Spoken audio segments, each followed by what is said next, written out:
पता है कि 8,500 से उनका काम नहीं चलेगा। उनका काम चलेगा इस बात से कि उनको इस बात की सिक्योरिटी दी जाए कि उनका हस्बैंड उनको ट्रिपल तलाक नहीं देगा। वो मोदी जी ने दी है।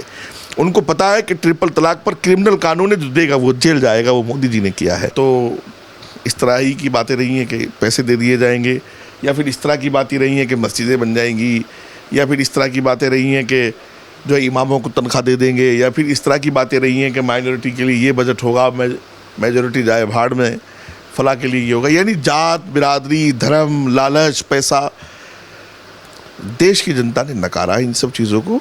और राहुल गांधी और कांग्रेस को अपने मैनिफेस्टो इस तरह के नहीं बनाने चाहिए। देश की जनता ने उनको ये जवाब दिया है। नमस्कार, आप देख रहे हैं न्यूज़ पत्र। मेरा नाम है विनोद शर्मा। 2024 का चुनाव हुआ। 24 के चुनाव के बाद अब नए सदस्यों ने, नए सांसदों ने शपथ ग्रहण भी कर लिया। लेकिन एक चर्चा जो इंडिया गठबंधन यानी राहुल गांधी की तरफ से पूरे चुनाव में रही कि अगर जनता हमें वोट करेगी तो हम जनता के खाते में 8,500 रुपये ठकाटक खटाखट देंगे। लेकिन एक तारीख आने वाली है, आखिरकार जनता को एक तारीख को 8,500 मिलेंगे या नहीं मिलेंगे। मुफ्ती साहब से बातचीत करते हैं, बड़े जानकार हैं। मुफ्ती साहब, कैसे देखते हैं? अब एक तारीख बहुत नज़दीक है और राहुल गांधी जी ने कहा था कि 1 जून आएगी, 1 जून के बाद 1 जुलाई आएगी, 1 अगस्त आएगी, 1 सितंबर आएगी, ठकाटक खटाकर खाते में 8,500 आएंगे। और उसके लिए बहनें लखनऊ में लाइन लगाकर खड़ी हैं। देखिए, कांग्रेस जो है वो षड्यंत्र की पार्टी रही है हमेशा से। चूँकि राज करने का एक बड़ा अनुभव 40-45 साल का इन लोगों के पास है। राहुल गांधी जी के जो है वो दादाजी, बाबा जी, पापा जी, चाचा जी, दादी जी सभी ने हुकूमतें की हैं। तो ये बहुत ही मतलब मैच्योर बात नहीं है। और मैं समझता हूँ, अब वैसे इस पर मैं एक सलाह भी दूंगा। अब मशवरा मेरा ये है कि जहाँ जहाँ कांग्रेस की सरकारें हैं वहाँ राहुल गांधी जी कम से कम ये काम करके दिखाएं, ताकि देश की जनता को यकीन आ जाए और आइंदा के लिए और विश्वास उनका देश की जनता में बढ़े कि वो 8,500 रुपये पर मंथ और वो 1 लाख रुपए का भी जो वादा है वो पूरा करें, और भी जो वादे उन्होंने किए वो पूरा करें। एक तो मैं ये ऐसा जवाब दे रहा हूँ उनको। दूसरे एक चीज़ मैं इससे सबक भी हासिल कर रहा हूँ। एक सबक भी मैंने सीखा है इससे। वो सबक ये है, और वो सबक आपने भी सीखा है, और वो सबक देश का हर होशियार आदमी सीखेगा, कि देश की जनता ने लालच में किसी को वोट नहीं किया है। ये देश ऐसा देश है भारत कि यहाँ माएँ वो सपूत पैदा करती हैं जो राष्ट्र के लिए कुर्बानी देने को अपनी नेकी समझते हैं, बॉर्डर पे शहीद होने को अपना कर्तव्य समझते हैं, अपना फर्ज समझते हैं। तो देश में जो देश की मिट्टी ऐसे लाल जन्मती हो तो वो 8,500 रुपये के लिए वोट नहीं करेगी। तीसरी एक चीज़ मैंने इससे ये सीखी है कि मोदी जी की मोहब्बत राष्ट्र के कण-कण में, देश की जनता में, मोदी जी की तरक्की, मोदी जी का विकास जो है वो देश की जनता ने स्वीकार के उनको एक सम्मान दिया है।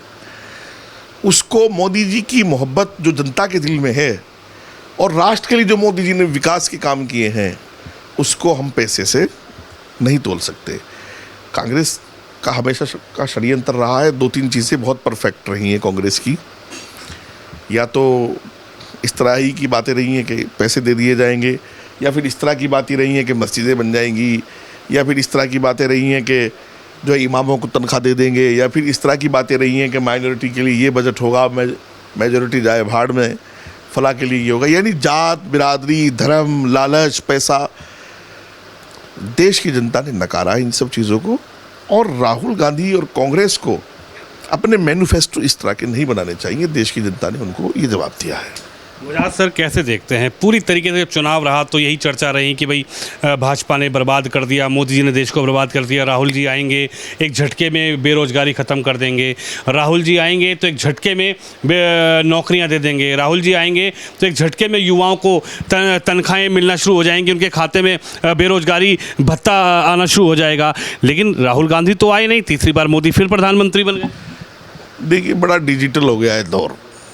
आजकल हमारे छोटे छोटे जो बच्चे हैं, 3-4 साल वाले, वो भी जो है मोबाइल को खूब अच्छे से चला करके जान लेते हैं कौन क्या कर रहा है। दौर वो ख़त्म हो गया कि आप बातों से सबका मन मोह लेंगे, ऐसा दौर ख़त्म हो गया है।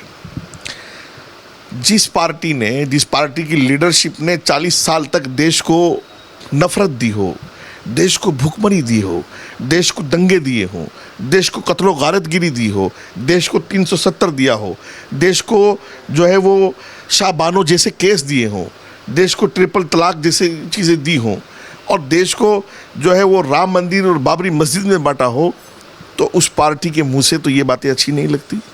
और देश को पता है कि 40 साल राज करके इन्होंने हमें अंग्रेज़ के दौर में गुलामी में पहुंचा दिया है। देश की सड़कें तक ठीक नहीं है।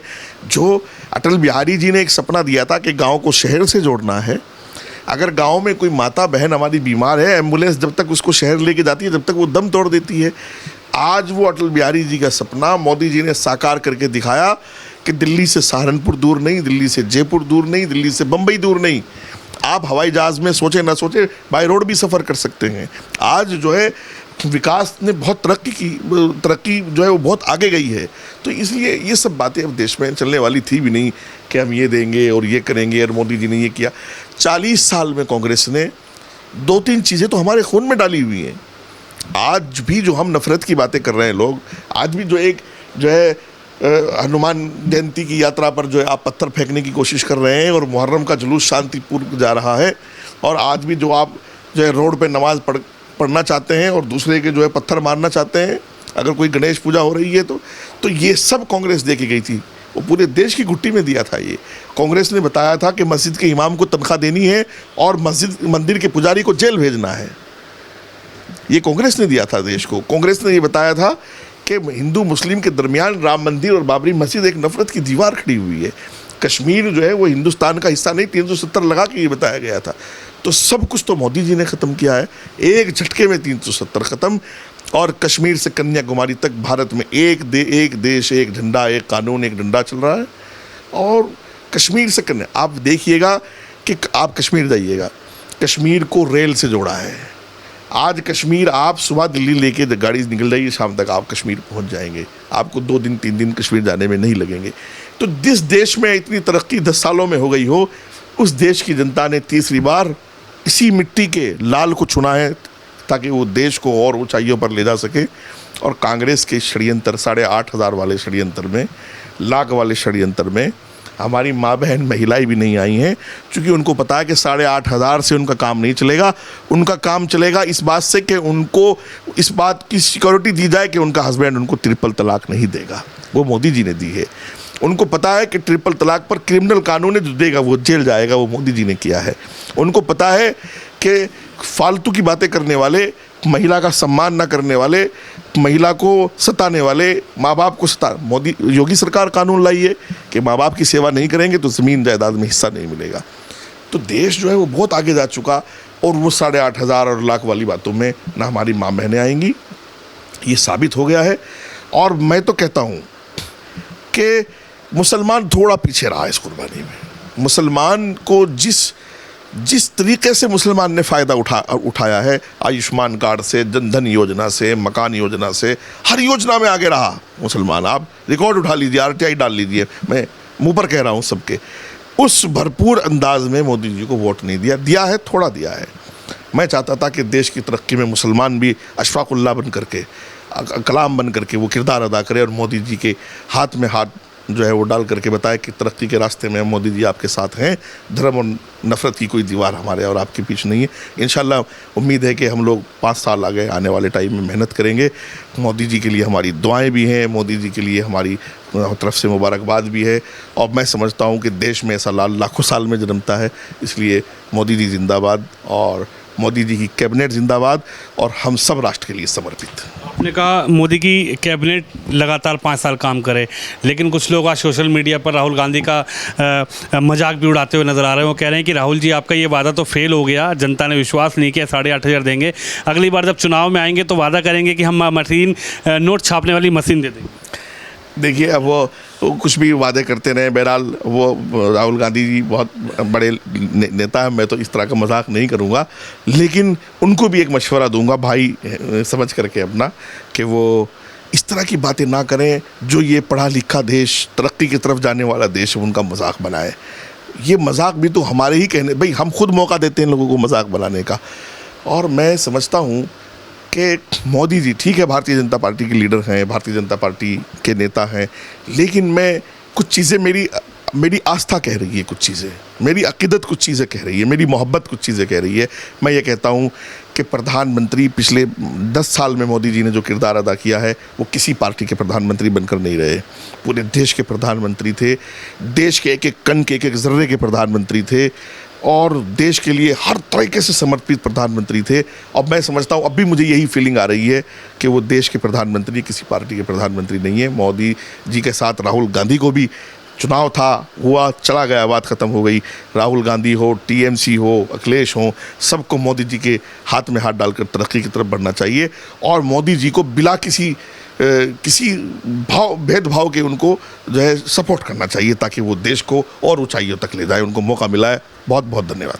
तो देश को ऊंचाइयों तक ले जाए और इसी के लिए देश को ऊंचाइयों तक ले जाने के लिए 18वीं लोकसभा में सभी सांसदों ने शपथ ग्रहण की और उसके बाद अब कहीं ना कहीं 1 तारीख का इंतजार भी कुछ लोग कर रहे हैं कि आखिरकार 1 तारीख को खटाखट 8:30 आएंगे या नहीं आएंगे। हालांकि मुफ्ती साहब का ये कहना है कि राहुल गांधी या फिर कांग्रेस को इस तरीके के लुभावने वादे जनता से करने नहीं चाहिए। जनता होशियार है, जनता समझदार है और जनता को ये पता है कि देश की तरक्की में हमारा योगदान बेहद ज़रूरी है और जनता ने इस चुनाव में भी देश की तरक्की के लिए अपना वोट देकर प्रधानमंत्री मोदी को तीसरी बार देश का प्रधानमंत्री बनाया। कैमरामैन शिवम के साथ विनोद शर्मा।